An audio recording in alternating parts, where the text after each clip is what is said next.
Imaginez-vous au cœur de la Rome de la Renaissance, en l'année 1502. L'air des couloirs du Vatican est chargé du parfum du pan rôti, du vin épicé et d'une autre essence, celle du pouvoir métallique et froid. Un mariage est célébré, une union d'une importance politique immense. Mais loin des baisers tendres et des vœux chuchotés, l'atmosphère est empreinte de suspicion et d'ambition. La mariée, Lucrezia Borra, est une jeune femme de 22 ans, fille lumineuse du célèbre pape Alexandre VI. Les draperies en soie scintillent et les tables du banquet ploient sous le poids de leur opulence, mais tous savent que ce mariage n'a rien d'un conte d'amour, il s'agit de survie. Et avant la fin de la nuit, son lit conjugal sera transformé en scène publique, son corps en preuve vivante, et ses moments les plus intimes en traités politiques impitoyables. Voici l'histoire d'une humiliation publique extrême qui devient le creuset de son pouvoir. Le marié, Alonso d'Este, héritier du puissant duché de Ferrare, se tient à ses côtés. Malgré son armure brillante, son visage pâlit. Il comprend qu'il n'épouse pas seulement une belle jeune femme, mais aussi le nom des Borgia, teinté de rumeurs, d'inceste et de l'ombre d'un pape jouant avec ses enfants comme des pièces d'échecs. Lucrezia elle-même est aguerrie aux ambitions familiales. Déjà mariée 2 fois et 2 fois abandonnée, son nom est devenu synonyme de scandale à travers toute la péninsule italienne. Les historiens discutent encore pour savoir si elle fut une innocente victime ou une conspiratrice calculatrice. Mais cette nuit-là, elle porte une robe de tissu d'or, ornée de perles comme des larmes figées, et affiche un sourire serein, maîtrisé, consciente que chaque regard est scruté et noté. Cette alliance est cruciale. Les Borgia, famille espagnole considérée comme étrangère à Rome, recherchent la légitimité qu'un mariage avec la maison ancestrale d'Este peut apporter. Ferrare, en retour, convoite le trésor du pape et sa protection politique. Mais sous les bannières brodées et les politesses feintes se cache une exigence grotesque, le mariage doit être prouvé devant témoins. Ce n'est pas une simple coutume médiévale d'exposer des draps, mais une vérification directe, une intrusion dans l'intimité que seules quelques personnes sélectionnées peuvent observer. Les Borgia avaient toutes les raisons de réclamer un tel spectacle. Le premier mariage de Lucrezia avec Giovanni Forza avait échoué après que sa famille, en quête d'une union plus avantageuse, l'accusa d'impuissance, le contraignant à signer une confession sous menace de mort. Son second mariage, avec Alonso d'Aragon, un homme qu'elle aurait aimé, se termina dans le sang. Il fut assassiné sur les marches du Vatican, et Rome tout entière murmura que son père et son frère impitoyable, César, avaient orchestré le crime. Avec Alonso d'Este, il ne pouvait plus y avoir de doute ni de murmure pouvant remettre en question l'union. Le mariage devait être garanti par une preuve absolue et incontestable. Après des heures de festin, de danse et de poésie, le couple fut conduit non pas dans une chambre nuptiale privée, mais sur une scène aménagée, où les lourds rideaux de velours furent écartés juste assez pour que les témoins sélectionnés puissent regarder. Un prêtre priait, les courtisans toussaient nerveusement, et le mariage se fit par vérification plutôt que par vœu. Imaginez la scène, la chambre saturée de parfums de rose masquant l'odeur de sueur et de bougies, le bruissement des soies alors que les serviteurs arrangent le lit avec le même soin qu'un hôtel. Alonso, nerveux, peut-être embarrassé, joue son rôle comme un acteur conscient de l'audience. Et Lucrezia, calme et digne, ses cheveux dorés en tresse royale, son sourire défiant quiconque voudrait la sous-estimer.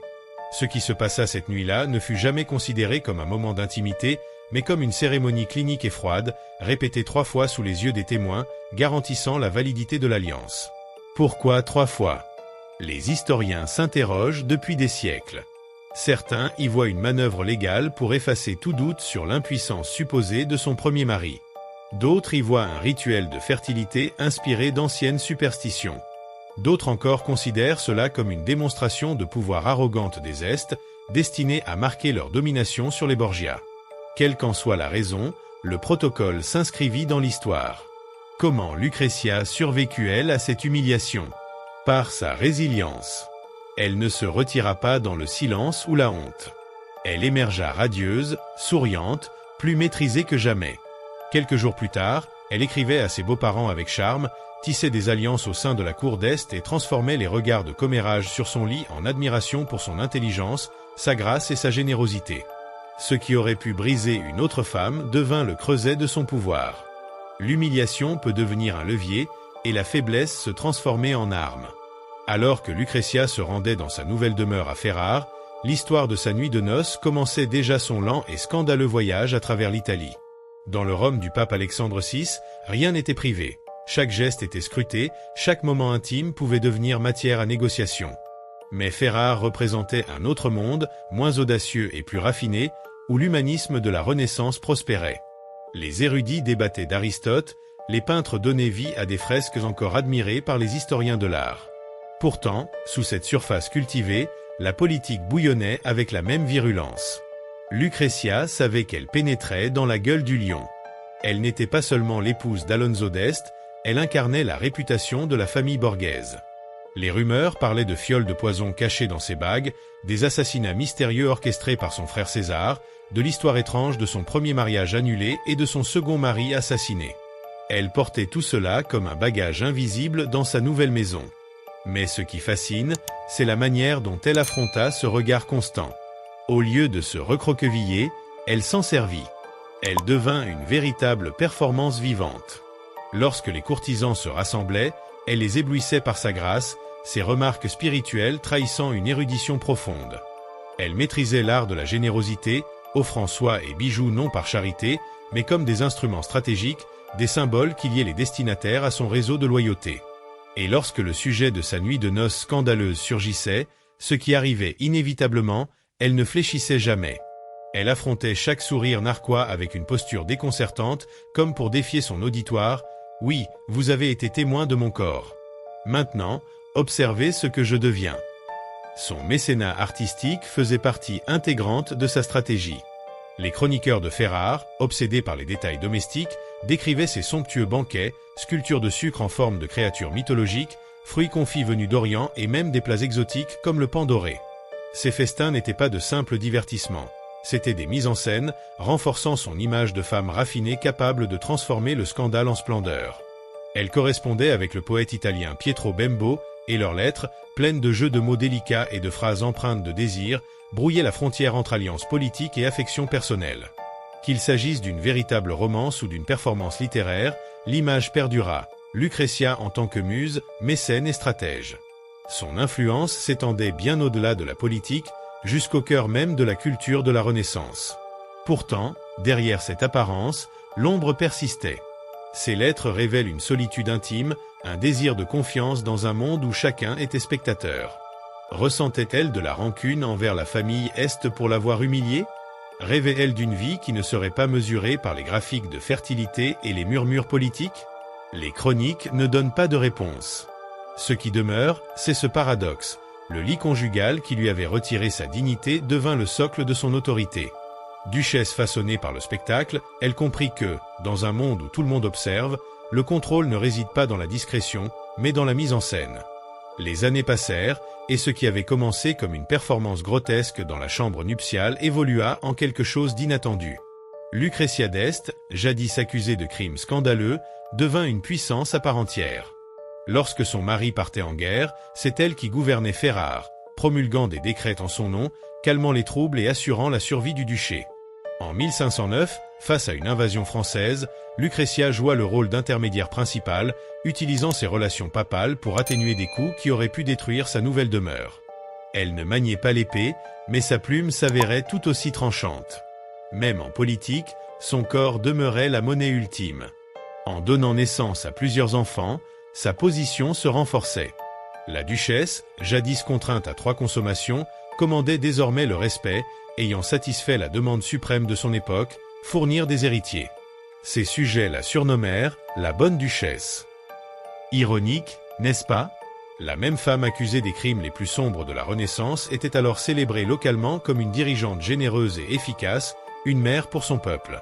Elle mourut en 1519, à seulement 39 ans, des suites de complications après la naissance de son 10e enfant. Les habitants qui emplissaient les rues ne venaient pas admirer un scandale, mais pleurer une duchesse ayant transformé l'humiliation en dignité. Ainsi se cristallise le paradoxe, le lit conjugal destiné à l'enfermer devint sa scène. Ce qui devait la dégrader se transforma en arme, façonnant son passage de victime humiliée à duchesse redoutable, dont l'héritage est gravé dans les pierres mêmes de Ferrare. La leçon demeure. Le pouvoir émerge souvent de l'humiliation, la force de la survie, et l'histoire se souvient de ceux qui savent transformer le spectacle en souveraineté. Le lit de mariage, jadis privé, devient le symbole éternel non pas de honte, mais d'une transformation brillante et terrifiante. Après avoir transformé l'humiliation de sa nuit de noces en un levier de pouvoir, Lucrezia d'Este ne se contenta pas de régner passivement sur Ferrare. Elle comprit rapidement que le véritable art du pouvoir résidait dans la maîtrise de l'information et des perceptions. Chaque visiteur, chaque ambassadeur, chaque noble de passage était une occasion de consolider son réseau, d'influencer subtilement le jeu politique européen et de rappeler à tous que le nom de Borgia, loin d'être une malédiction, était un outil de domination raffiné. Elle aménagea des appartements somptueux dans le palais ducal, où chaque tapis, chaque fresque, chaque chandelier semblait raconter une histoire de prospérité et de puissance. Mais derrière ces splendeurs, des passages secrets et des antichambres réservées aux confidences attendaient ceux qu'elle jugeait dignes de recevoir ses secrets ou de servir ses desseins. Ainsi, les murs du palais devinrent le théâtre de manœuvres invisibles où les alliances se nouaient dans le murmure d'un couloir et où des intrigues susceptibles de bouleverser l'Italie entière se tramaient sous le regard apparemment distrait de la duchesse. Sa correspondance épistolaire, quant à elle, fut une arme plus affûtée que toutes les lances de Ferrare. Les lettres à Pietro Bembo, aux familles influentes de Florence et de Venise, et même aux puissances étrangères, étaient construites comme des partitions. Chaque mot, chaque virgule, chaque allusion à son passé scandaleux était calculé pour renforcer sa légitimité et détourner l'attention des rumeurs malveillantes. Elle transformait le poison de la calomnie en ambroisie diplomatique, laissant croire que sa position n'était pas seulement acquise par la naissance ou le mariage, mais par l'intelligence supérieure et la clairvoyance d'une femme capable de jouer des hommes comme des pièces sur un échiquier. Ses interventions dans la gestion du duché ne se limitaient pas à la signature de documents officiels. Elle réorganisa les finances, réforma le commerce du vin et du blé et négocia des traités avec des cités souvent rivales. Chaque décision administrative, chaque allocation de fonds, chaque répartition de terres était un mouvement stratégique destiné à asseoir sa domination et à démontrer que son ascension n'avait rien d'un hasard. Pourtant, Lucrezia n'oublia jamais le poids du passé. Le souvenir de ses maris disparus et des accusations d'impuissance ou de trahison restait ancré dans sa mémoire comme un spectre. C'est précisément ce spectre qu'elle transforma en une force de persuasion. Elle montrait subtilement que ceux qui avaient douté de sa loyauté ou de son pouvoir se trouvaient désormais dans son ombre, dépendant de son jugement. Ainsi, chaque réception n'était pas un simple divertissement, mais une leçon de pouvoir. Les courtisans, les prêtres et les dignitaires étrangers observaient, fascinés et effrayés à la fois, la manière dont une femme jadis exposée à l'humiliation totale pouvait s'élever au rang de souveraine incontestée. Même les artistes et les poètes, séduits par sa grâce et son esprit, devenaient des instruments de son prestige, immortalisant sa présence dans des fresques, des statues et des madrigaux qui circulaient bien au-delà des frontières de Ferrare. Les années suivantes, le jeu politique s'intensifia. L'Europe entière changeait sous le vent des alliances, des guerres et des ambitions papales. Les Français convoitaient les États italiens, l'Empire observait avec prudence, et les villes-États italiennes rivalisaient de ruse et de diplomatie. Lucrezia, consciente de la fragilité de toute puissance basée sur le mariage ou la naissance, tissa un réseau d'espions, de conseillers fidèles et de messagers capables de relayer ses instructions en silence. Elle s'assura que chaque mouvement de Ferrare, qu'il s'agisse de convoquer l'armée, de recevoir un diplomate ou de lever des taxes, reflétait sa main invisible et que même son mari, Alonso d'Este, conscient de son rôle public, respectait la direction subtilement affirmée par son épouse. La réputation de Lucrezia grandissait dans toute l'Italie, non seulement comme duchesse et mécène, mais comme stratège capable de manipuler les hommes et les événements avec une habileté rare. Mais derrière ce pouvoir apparent, la duchesse restait une femme façonnée par les blessures du passé. Les nuits où la solitude s'installait, où le silence du palais pesait plus lourd que les murmures des courtisans, elle se souvenait de sa jeunesse, de la pression d'un père impitoyable et d'un frère aussi brillant que cruel. Et c'est dans ces moments intimes, où la façade de souveraine se fissurait, qu'elle puisait la force de continuer. Chaque humiliation subie avait forgé sa résistance, chaque trahison avait affûté son discernement. Lucrezia ne se contentait pas de survivre. Elle transformait ses blessures en instruments de pouvoir, démontrant que le contrôle absolu ne réside pas seulement dans la force physique ou le prestige, mais dans la capacité de transformer le passé en levier politique. L'année 1504 marqua un tournant subtil mais décisif dans le règne de Lucrezia à Ferrare. L'ombre des Borgia planait toujours sur elle, et les messagers de Rome ne cessaient de rapporter des nouvelles de complots, d'assassinats avortés et de mariages arrangés qui pouvaient bouleverser le fragile équilibre des alliances italiennes. Lucrezia comprit que Ferrare, aussi prospère et raffiné fût-il, restait vulnérable face aux ambitions françaises, aux manœuvres des Médicis et aux velléités expansionnistes de Venise. Ainsi, elle se mit à maîtriser un art plus délicat que celui de la guerre, l'art de la persuasion silencieuse et de la dissimulation élégante. Chaque sourire, chaque mot, chaque geste était calculé pour inspirer la confiance, susciter la loyauté et décourager toute velléité de trahison. Les visiteurs étrangers ne devaient jamais deviner que derrière la duchesse rayonnante se cachait une femme forgée par la crainte, l'humiliation et la survie. Le palais ducal, sous sa direction, devint le centre d'une diplomatie raffinée, presque théâtrale. Les couloirs résonnaient des pas des envoyés, des murmures des conseillers et des rires mesurés des courtisans.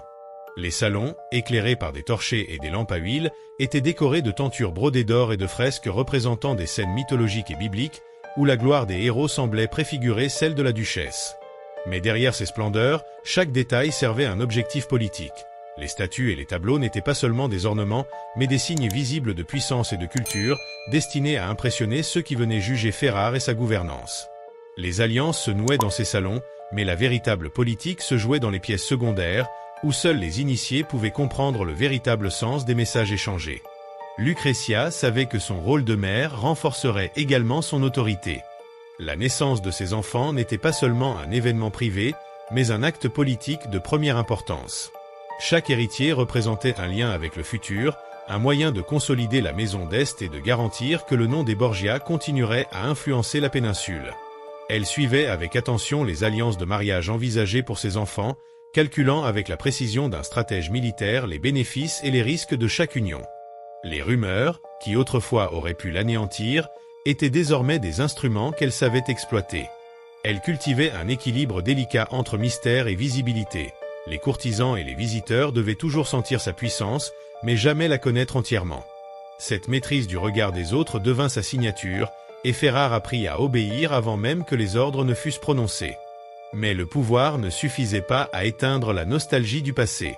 Les lettres qu'elle envoyait et recevait laissaient transparaître un mélange de solitude et de désir de reconnaissance intime. La correspondance avec Pietro Bembo, par exemple, oscillait entre jeux de mots raffinés et confidences subtiles, révélant une femme capable de séduction intellectuelle, mais aussi vulnérable face à la fragilité de la confiance humaine. Pourtant, même dans ces échanges, Lucrezia utilisait chaque mot comme un outil. Séduire, convaincre, influencer. La frontière entre affection réelle et manipulation calculée était floue, et c'était précisément cette ambiguïté qui renforçait son aura et sa réputation.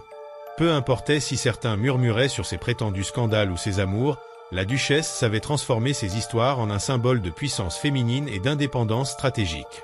Alors que Ferrare prospérait, le contexte italien se faisait plus menaçant. En 1508, les armées françaises et suisses se rapprochaient des États pontificaux et des cités du Nord. Lucrezia, loin de rester passive, multiplia les contacts avec les ambassadeurs, envoyant des émissaires secrets à Venise et Florence pour sonder les alliances et les intentions. Sa connaissance intime des intrigues romaines lui permettait d'anticiper les mouvements de César Borgia, qui continuait à manœuvrer à Rome, et de préparer Ferrare à toute éventualité. Le duché, sous son contrôle.